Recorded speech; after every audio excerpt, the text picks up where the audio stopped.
I love poetry as a way of saving my sanity, saving my life, creating an outlet and stuff. Go find you a poet to season your stanzas with simile and cinnamon, to flower over your flaws and slow dance with your darkest demon.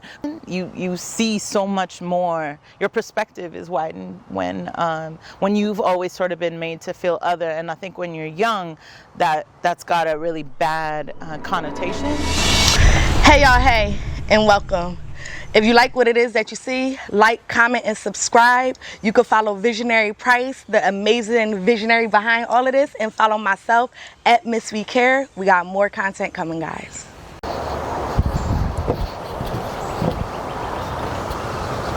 Go find you a poet to write you into oblivion, to make you a muse for a mystic metaphor musician, to wistfully woo you into allegories of sin, to kiss soft sonnets into the creases of your skin, maybe even to orate the odes of a new goddess religion.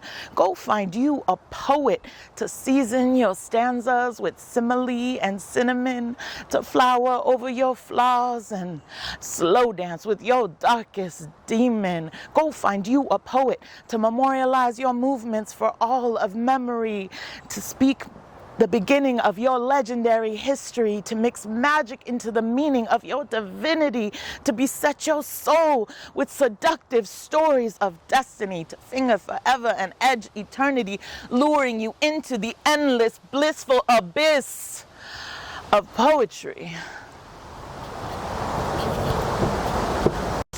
What's up, visionaries? I am Visionary Price. We are at the Visionary Place. Make sure you like, comment, and subscribe. That's the only way we're going to be able to keep this going. This one is for the visionaries. Everybody go through things and looking for a way out. This your way out. So tap in for sure. This for us. Let's go, visionaries. What's up, y'all? It's Visionary Price. As you can see, we're at Visionary's Place. Nature is so beautiful, right? Yes. Yeah. As you can see today, we got Ra the poet, right? The raw poet. The Ra poet, yeah. And as y'all can see, her poem is dope. It talks about the dangers of dating a poet, really, because you never know how they really see you until they write about it.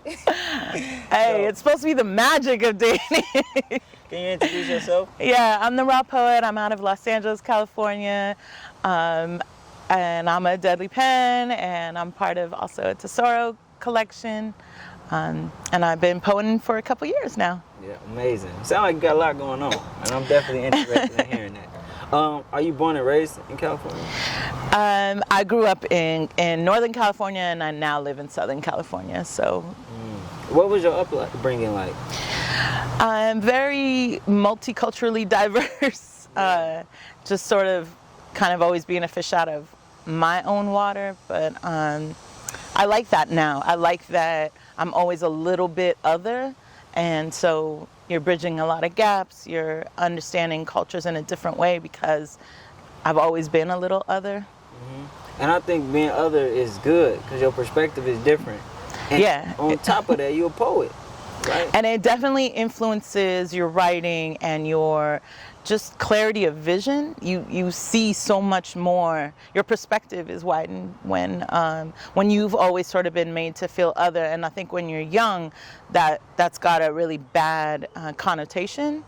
But as you get older and your own personality develops and becomes more complex, you evaluate how important it is to maintain that a little bit, even in situations where maybe everyone is very similar and you're the one other. Like the oddball out. Yeah. How did you come into your power of being an oddball and being accepting of it? I think just forced into it, because just growing up where there really wasn't anyone quite like me or the interests that I had, even not just culturally and even now, coming into a poetry world, it's like during the day when I'm working, I'm one way and I'm other, and then even at when I'm starting to do poetry, because I've only been writing for a couple years, or because I'm coming from it at a different perspective, being Middle Eastern, North African, like that is a different kind of perspective. I don't know, I just feel like very other most of the time, and that's all right now. That's good. That's a lot of cultures, first of all. Are you fully in tune with your cultures? I feel like I have enough of everything, including a lot of American cultures, that I've developed my own person based on that. A lot of people I meet are very into one of the cultures that they are or that they have been a part of. And so I guess that's never really been me. It sounds like, you know, growing up, this was definitely, I won't say a problem, but definitely something you had to overcome, right? It was definitely hard, yeah. Why poetry was your outlet? Like, why did you run to the poem, you know, to the notebook when you know what I'm saying? Like, why? What's funny is actually, I love poetry as a way of saving my sanity, saving my life, creating an outlet and stuff, in terms of reading poetry and hearing poetry and, like, you know, listening to def poetry jam, you know. But I didn't start writing poetry until 2021. It was the middle of the pandemic. A lot of bad things happened in my life. I won't say bad things. I would say a lot of lessons you learned. I lost one of my closest friends. My mother passed away. I lost my job at some point because of the pandemic, like the company, you know, whatever. So it was a lot of tough situations, is maybe better than that. I like that. And I looked for crutches, and I started with the usual suspects. And, you know, the usual suspects of when people are in a depression of, you're right. I got you. Right. Right. And that wasn't gonna ever get me out. It wasn't ever gonna dig me out of this hole. But poetry, and it's funny because I started on social media, Clubhouse in particular, and I started writing, and I found that it was helping dig me out. It was helping build that bridge to get me on the other side of all those things that had happened. And so I realized this is so much better than anything else that I had tried in terms of trying to dull my pain and all that. And so, yeah, that was 2021 by then. I started writing, and then I was like, okay, I'm a Clubhouse poet. You know, they coined that phrase. And then I became just like, oh, I'm just a social media poet. And a lot of people will water down their power by saying things like that, adding those modifiers to who they are. And I'd say, oh, I'm not really a poet. I'm not really a poet. I'm this poet or that poet. And then last year, 2022, I did my first live in-person spoken word event. And then I was like, oh, I'm a poet.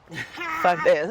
Like, I'm a poet. This is where I live. This is where I get energy. This is where I really sit in who I am in a different way than when I'm at work, or when I'm with my family, or when I'm with my friends, or any other thing that I do in my life.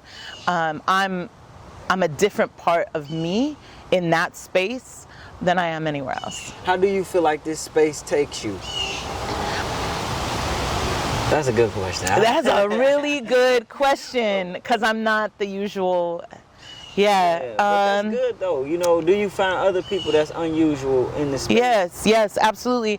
And I think people don't know how to take me at first, but then I'll get into a piece that relates to them or touches them, or they'll actually read some of the stuff and see some of the deeper meaning that I've tried really hard to build in, that I'm putting in that work, that I'm every day trying to get better. And I think it evolves their perception of me.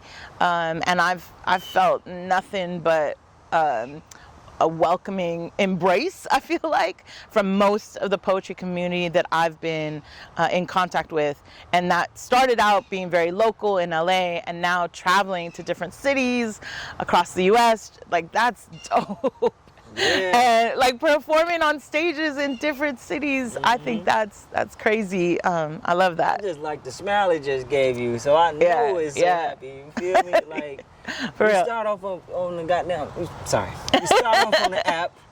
Yeah. And now you here. You And know now I'm what here. saying? I got a book that just came out a couple months ago. Let's talk about the book. What is that inspired by? You feeling like you the eyeball, or that was something you in a total different space? You can feel it in this book. You can hear it in the energy of the book. It's called Saffron Sunshine and Sweets. So it definitely hints on like where I come from and how I'm living now, who I've evolved into. So it's got a little of everything, right? Because the first section is Saffron Sunrise, and it's talking about these beginnings and these things that happen to you that shape and mold who you are and your perspective and like every place you're going next. And then Saffron Sunsets is more about endings and a lot of loss and all the things, you know, that I feel like I loved and treasured that are in a different place now, whether that's people or things or jobs or anything like that, right?